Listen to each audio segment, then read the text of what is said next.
Muslim clerics called for a boycott of American products Sunday in Indonesia's largest protest against President Donald Trump's recognition of Jerusalem as Israel's capital.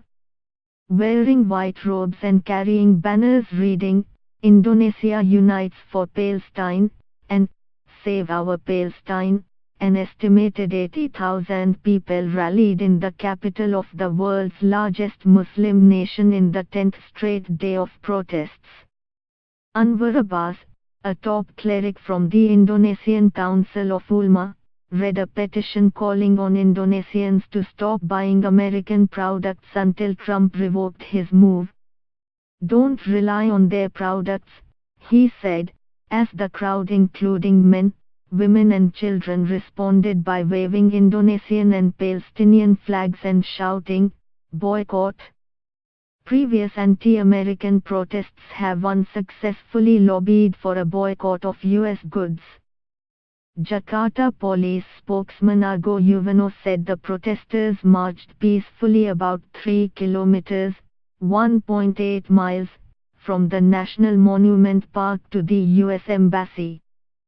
Some local media reported the number of the demonstrators was double the police estimate. About 20,000 security forces were deployed to secure the rally. In the petition, the clerics urged Trump to immediately revoke his recognition of Jerusalem as Israel's capital because it has hurt international justice, violated human rights of the Palestinians and undermined peace efforts.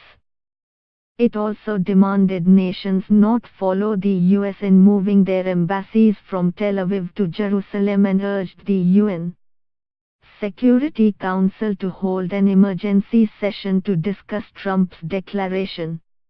The chairman of the Clerics Council, Maruf Amin, said, "Let's fight together with the government and the world for the freedom of Palestine through political, diplomatic and economic ways."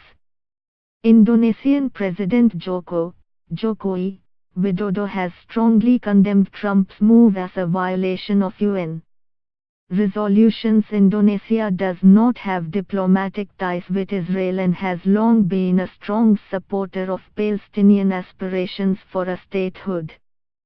Trump's announcement overturned decades of US policy and a long-standing international consensus that the fate of Jerusalem be decided as a part of a peace deal between Israel and Palestinians.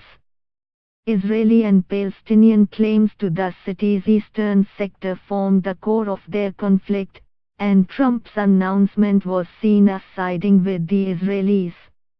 For all the latest world news, download Indian Express app.